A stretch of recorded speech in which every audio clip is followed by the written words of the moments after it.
Hello అండి. ఈరోజు మనం ఈ క్లాస్‌లో స్ట్రెంగ్త్, ట్రెండ్ స్ట్రక్చర్ బేసిక్స్ కోసం అయితే తెలుసుకోబోతున్నాం. Trend structure basics. సో, ఇది మన క్వెషన్ నంబర్ 2.2. ట్రెండ్ స్ట్రక్చర్ అనేది మార్కెట్ ధర, మార్కెట్ ప్రైస్ ఎలా కదులుతుందో చూపించే పద్ధతి. సో, మార్కెట్ ప్రైస్ అనేది ఏ విధంగా కదులుతుందో చూపించే పద్ధతిని మనం ఏమంటాం? ట్రెండ్ స్ట్రక్చర్ అంటాము.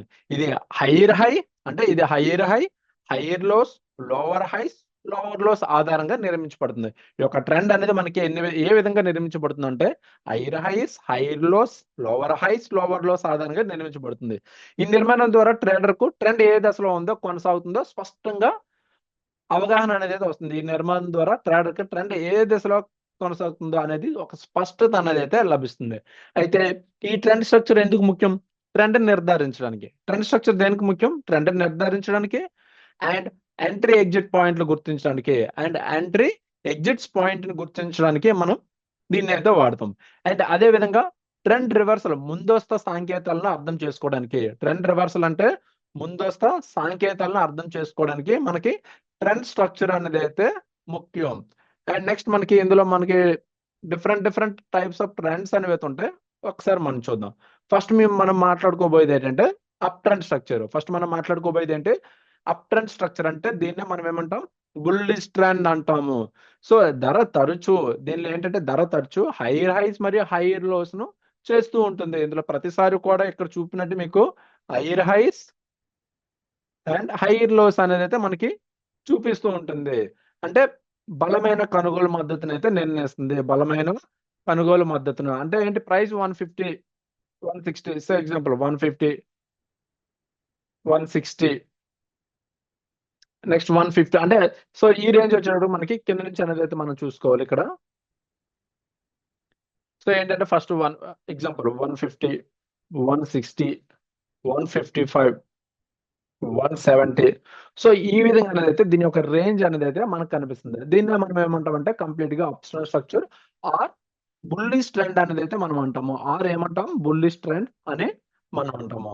నెక్స్ట్ మనం చూడాల్సింది ఏంటంటే down trend structure. Down trend structure అంటే ఏంటి? ధర తరచు ధర తరచు ఏం చూపిస్తుంది? లోవర్ హైస్ మరియు లోవర్ లోస్ చేస్తూ ఉంటుంది.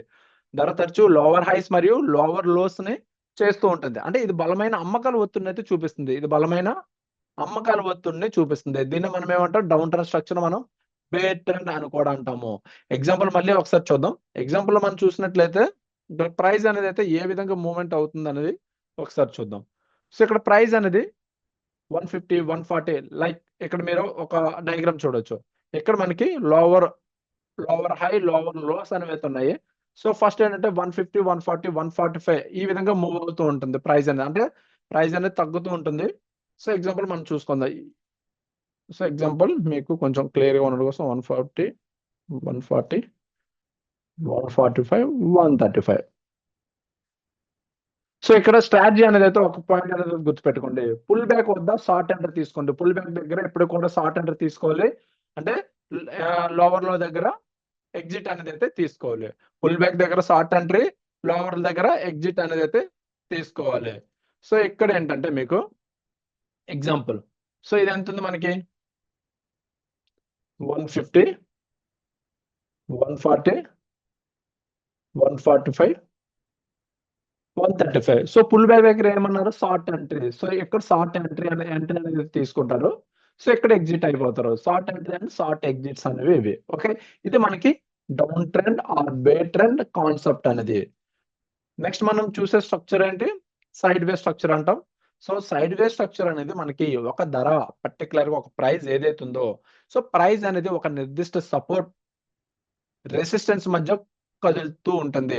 ఒక నిర్దిష్ట సపోర్ట్ మరియు రెసిస్టెన్స్ మధ్య కదులుతూ ఉంటుంది. ట్రెండ్ స్పష్టంగా ఉండదు. ఓకేనా? ట్రెండ్ అనేది స్పష్టంగా ఉండదు. ఎంట్రీలు జాగ్రత్తగా తీయాలి. ట్రెండ్ స్పష్టంగా ఉండదు. ఎంట్రీలు జాగ్రత్తగా తీయాలి. సో, ఇక్కడేంటి మనకి ఇందులో ట్రెండ్ స్పష్టంగా ఉండదు. ఎంట్రీస్ అనేవి పర్ఫెక్ట్‌గా తీసుకోవాలి. అండ్ ఇది ఎప్పుడు కూడా మనకి ఎక్కడ కదులుతుంది? సపోర్ట్ అండ్ రెసిస్టెన్స్ మధ్య అనేదైతే కదులుతుంది. సో, ఇక్కడ సపోర్ట్ వద్ద బై చేయాలి. రెసిస్టెన్స్ వద్ద సెల్ చేయాలి. సో, ఇక్కడ మీకేం కనిపిస్తుంది? సో, ఏదైతే ఉందో కిందన మనకి లోస్ ఫార్మ్ అయ్యాయి కదా! సో, దీన్ని మనం సపోర్ట్ అని అంటాం. సో, దీన్ని మనం ఏమంటాం? వీటిల్ని మనం రెసిస్టెన్స్ అంటాం. సో బుక్ లో ఇచ్చిన కాన్సెప్ట్ ప్రకారం సపోర్ట్ ఎక్కడ ఉంది మనకి ఇక్కడ, అంటే ఇక్కడ బై చేయాలి, ఇక్కడ సెల్ చేయాలి. ఓకే, సో ఈ కాన్సెప్ట్ లో సో బై సెల్ అనే కాన్సెప్ట్ అనేది అయితే మీరు ఉపయోగించాలి, అనే కాన్సెప్ట్ ను మీరు ఉపయోగించాలి. ఈ స్ట్రాటజీ అనేది అయితే మనకి చాలా బాగా వర్క్ అవుతుంది. ఫైనల్ గా దీనికోసం మనం మాట్లాడుకున్నట్లయితే ట్రెండ్ స్ట్రక్చర్ అనేది ట్రేడింగ్ విజయానికి బలమైన పునాది. ట్రెండ్ స్ట్రక్చర్ అనేది ట్రేడింగ్ విజయానికి బలమైన పునాది. ట్రెండ్ ముందుగా గుర్తించగలిగితే సరైన స్థాయిలో ట్రేడ్ చేసి మంచి రిస్క్ రివార్డ్ అనేది అయితే పొందవచ్చు. సో అందుకే మనకు ముఖ్యంగా ఏంటంటే ఈ హైయర్ హైర్ లో లేదా లోవర్ హై లోవర్ లో గుర్తించడం. సో మనకి మొదటి స్టెప్ విజయం వైపుకి ఇది తొలి స్టెప్ గా పరిగణిస్తారు. అందుకే ప్రైస్ యాక్షన్ లో ఈ కాన్సెప్ట్ అనేది అయితే చాలా ఇంపార్టెంట్. అండ్ మీరు కూడా దీన్ని అయితే అర్థం చేసుకున్నట్లయితే ఈజీగా అనేది అయితే మీరు ట్రేడింగ్ అనేది అయితే చేయొచ్చు.